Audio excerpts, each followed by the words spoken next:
Ude Garami means arm entanglement. Ude, arm, Garami means to entangle or to lace around something. Okay, a lot of people call it the bent arm lock, which describes it very well.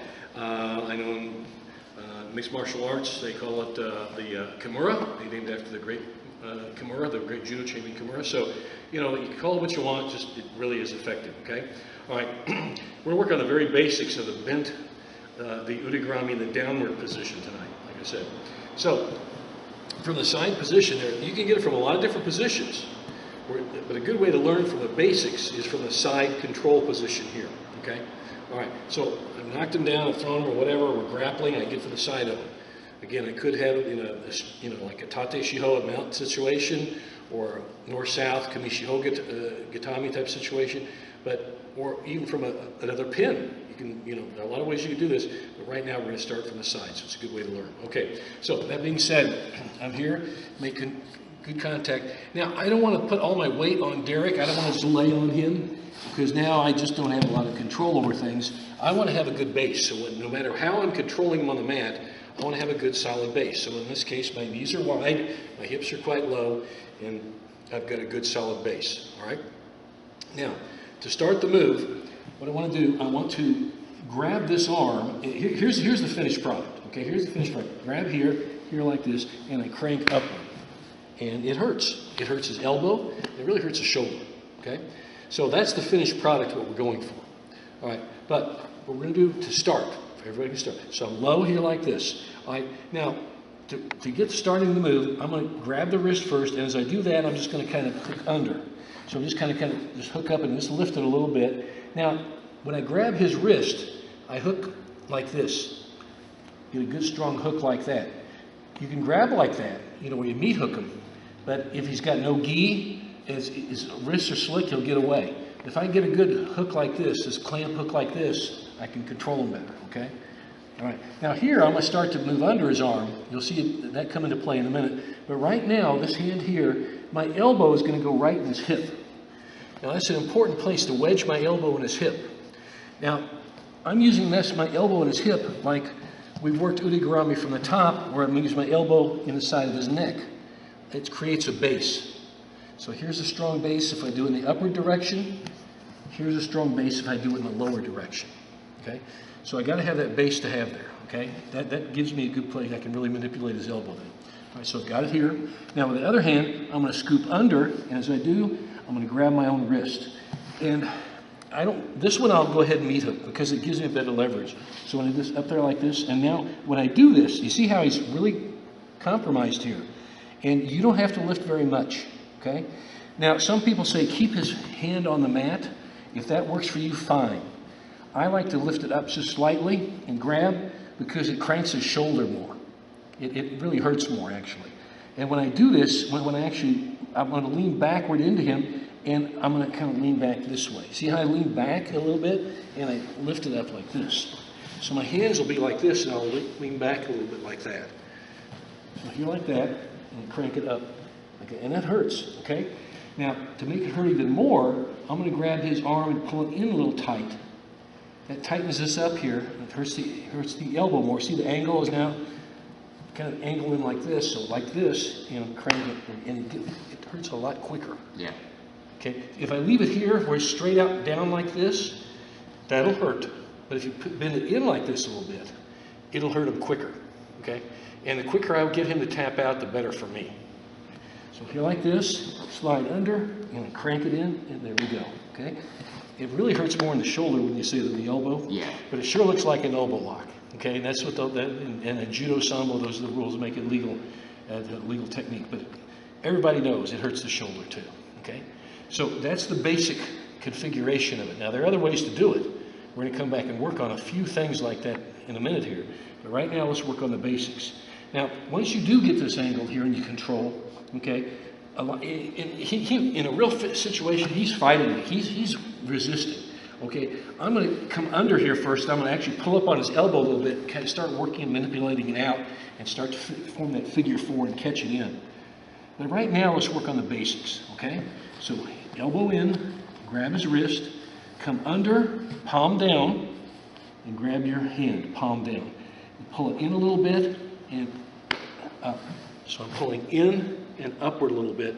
That's why I want to be on a good base. If I'm just laying, just my entire body weight on him, just laying here, I can't manipulate him very well. Okay. Now, his escape to get out of this is for him to power out. So a good way to keep him from powering out, okay, is when I do this, pull this arm in as tight as you can, okay? And that keeps him from powering out, because when he starts to power out, then I can crank it and it'll hurt him, okay? So that keeps him from shoving it out. That's probably the main escape for bent arm lock, Ude Garami, that I've ever seen, actually. You know? Straighten the arm, turn your thumb the opposite direction of where it is now, and pull. And pull, yeah. So let's work on that basic form, and then we'll come back with a few variations, okay? Let's go get it. We got the basics down. Now let's look at a little more practical application of how to really get this arm. I'm going to have Derek coach you on this a bit. But some things to start. Remember, we start from a good solid base. I have good, in this particular case, good side control. Okay, he's starting with a good Ude Garami here. You know, he's got something, he's got side control. So you want to control him first. You're never going to arm lock the guy or choke him or do anything else with him until you control the body first. And that's the first step, so you got to control him somehow. In this particular case, we're getting good side control. Okay, what he's going to talk with you about is how to start peeling this arm away and actually applying a little more practical way of doing it. So go ahead. We've got a good Ude Garami. Okay, I'm going to isolate the arm, but I'm going to isolate it with the other hand. So I'm going to pop through, okay, and we're going to hook this way. All right, then the hand comes up on the bicep, okay, and we push both hands down. Come in on the wrist, and we're going to feed it into our other hand. Okay, drop the elbow down so you've got a nice chicken wing, and then just paint it. Guys, did you see what he did? That hand on the biceps is a key thing here. Did you see how that popped that down? So watch what he does again here. Okay, so we're here, okay, the elbow is going to pop around his head. Boom, hug the wrist, or the arm, okay? Turn slightly, and your hand comes in onto the bicep, okay? Push it down, isolate the wrist, chicken wing it in, drop your other elbow in. Okay, now we've got a nice little chicken wing there, and a good finish, okay? Sometimes you'll be coming through here and you're just not able to get your hand all the way through and push it off, so you're gonna put as much hand on the bicep as you can, and you're gonna drop your elbows. And then you're gonna pop it off, okay? And then we come back down. See, I'm blocking right there. When I move my hand down to get his wrist, I'm not just gonna have my hand here, and as soon as I let go, try and grab something, because then his arm's going to go back over there. Okay? So as we pop this down, boom, okay, we block with the blade of our hand like this. I'm just going like this with my hand. Okay, that way, whenever he moves it, I've got a hand there on him. Catch the wrist, down on the mat. The hand that was blocking now catches your wrist, and we drop our elbow to chicken wing it. Okay? One more time through. Okay, elbow comes out, hug, open this up. If you can't pop it free, get your hand on the bicep, drop both your elbows. Okay, pop up, block with your hand, catch the wrist, elbow down. Okay, there you go. Can you just go just a regular kind of speed? A little, I mean, a fast speed, but, you know. Sure.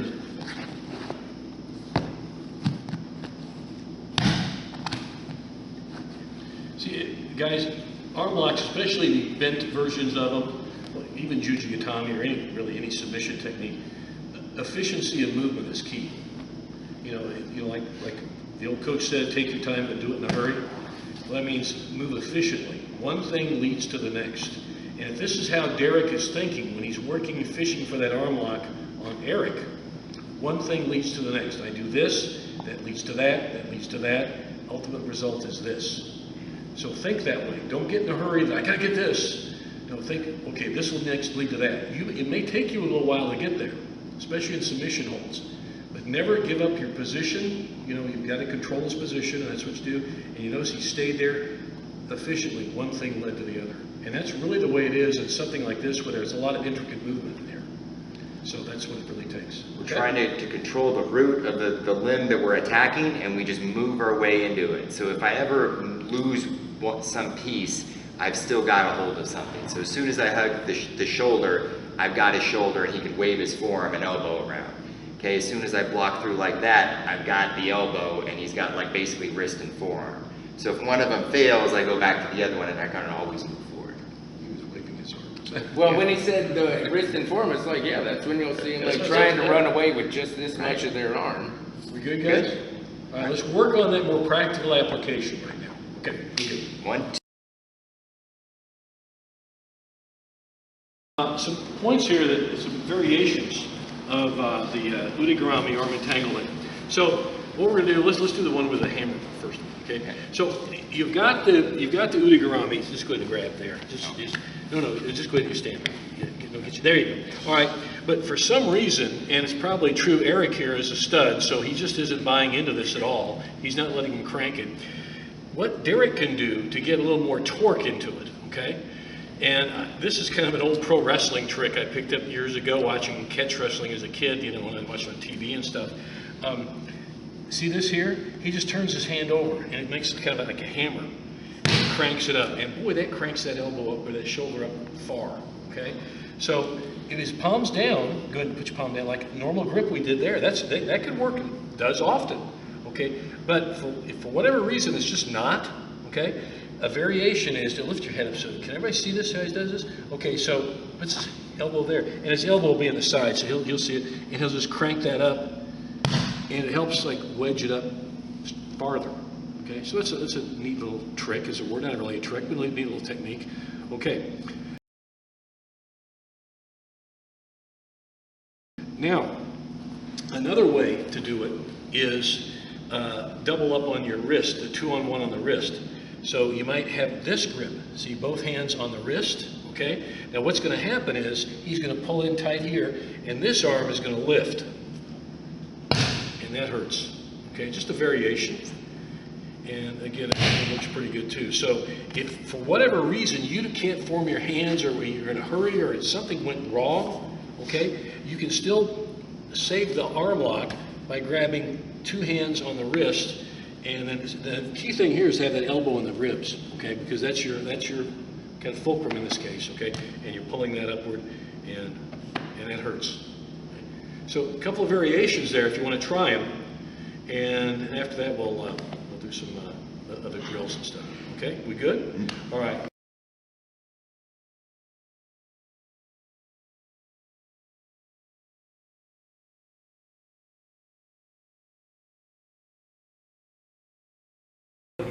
Hook, start hooking things, okay?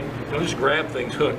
So hook and hook, okay? Now let's hook an appendage low, hook an appendage high, okay?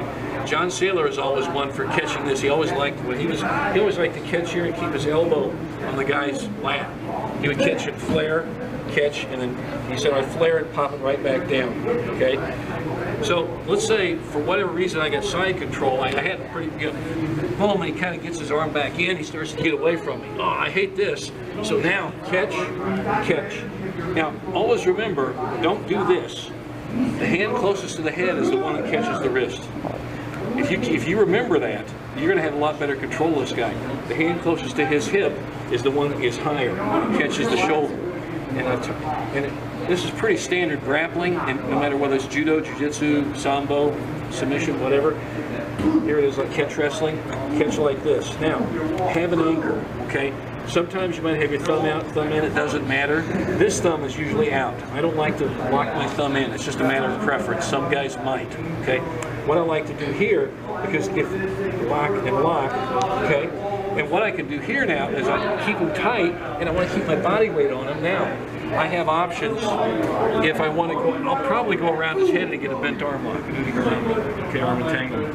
But again, like we were talking about before, you may not, you know. But the more obvious one is, the more control is this. So stay here, but look how I'm hipping out. My shoulder's on his, my chest is on his shoulder, like this.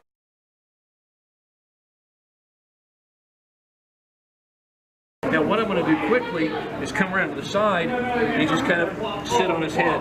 The good old head sit north-south position, okay? Now I'm going to jerk it nice and tight, And if he's got no gi to grab, you know, that's even better for me. If you've got a gi, just sit it up and yank it out this way, okay? So it's a real basic Ude Garami. A lot of guys do it. It's just a matter of setting it up and knowing, having the wherewithal to keep setting it up. I'm going to do two things. This hand here, underhook tight. This hand here, underhook toward the wrist. Okay? Catch like this. Some people will catch this way because, you know, like when you curl the weight, there's something to be said for that too. I always like to flare it up and out and kick it back to me with the thumb, like hitchhiking. That always was helpful to me. Remember that. Catch there, sink it in tight, stay with him. Stay with him. He's going to be fighting. He's not going to give this to me. I'm going to have to step over and get tough on him. I'll have to break, you know, bam. And then I catch it and take it back, okay? And if that doesn't work, I can always come around, ju-jitsu, stuff like that. It's real simple, but you know, it's winning the position.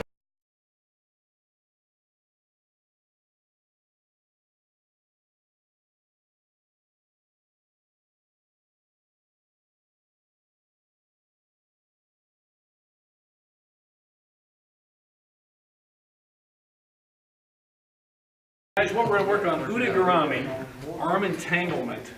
It's the bent arm lock. Okay, Ude, arm, Garami means to wrap or to entangle.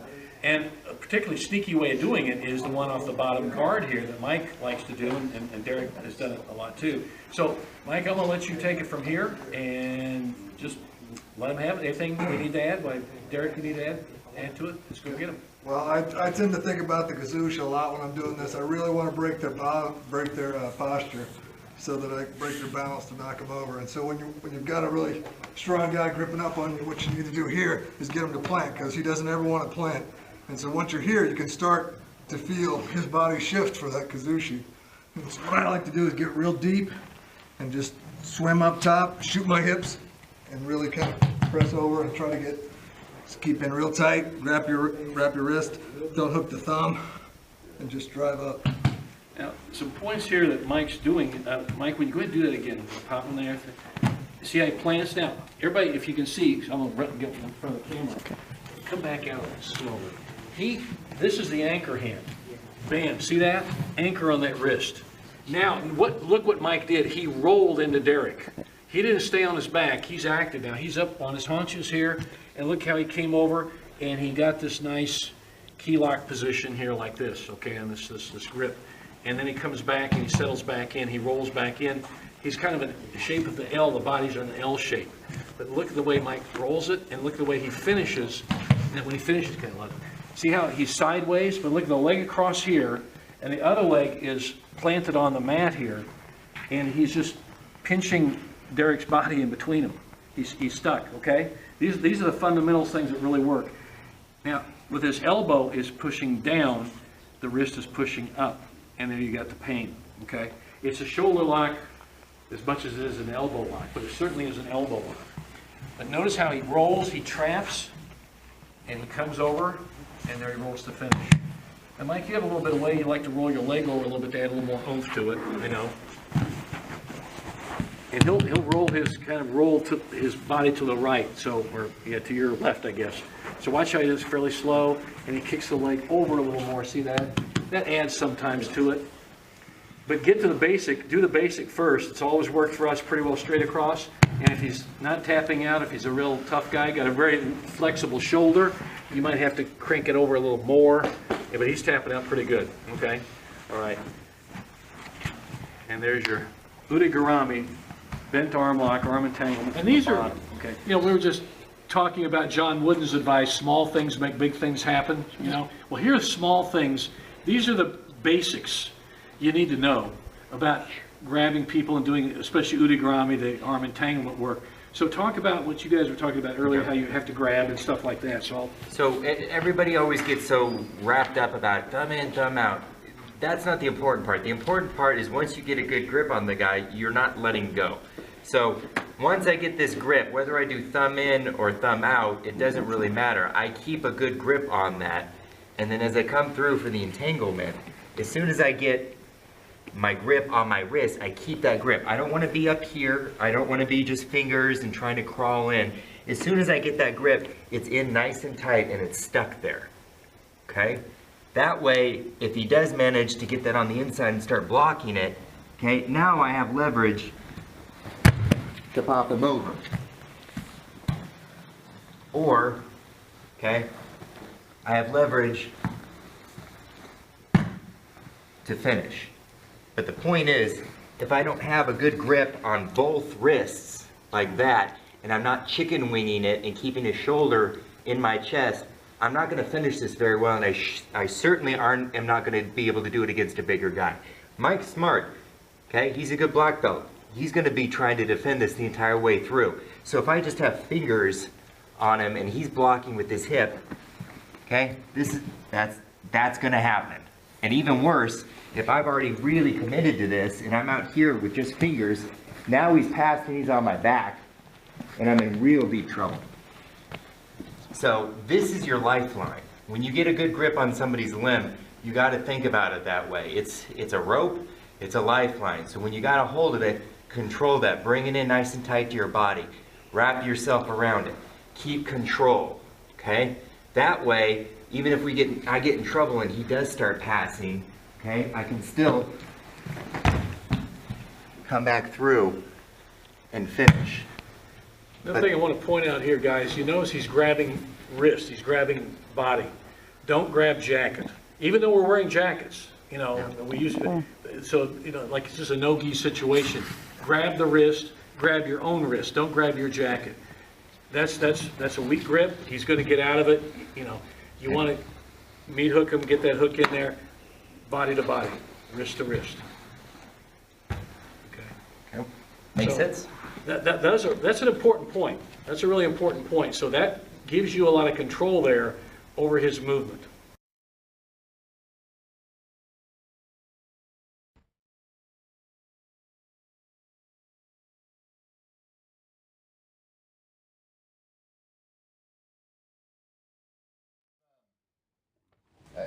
This is usually like my backup if I'm not getting the triangle or the arm bar, because the guy's doing really good defensively. He's keeping his elbows in.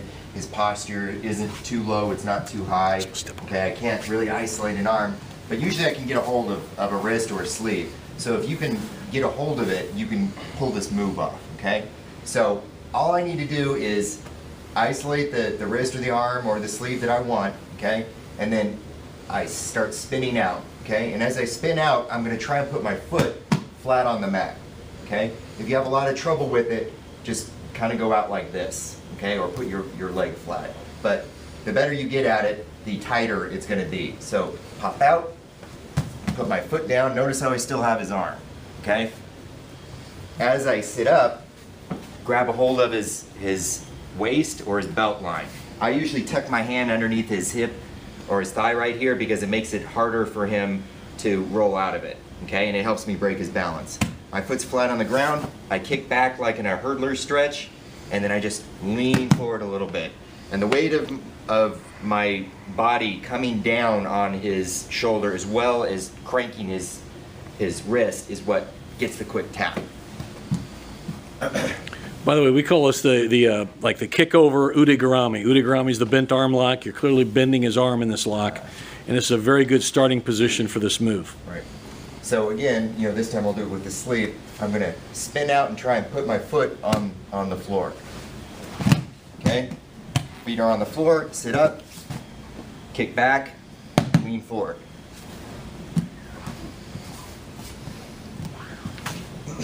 Notice the body position when he spins out, guys. When Derek's coming out, see how he's kicking out and over. He's giving himself space to spin out, and actually like he did a hurdler stretch. Right. That's very correct in that. Foot down, sit up, kick back, okay?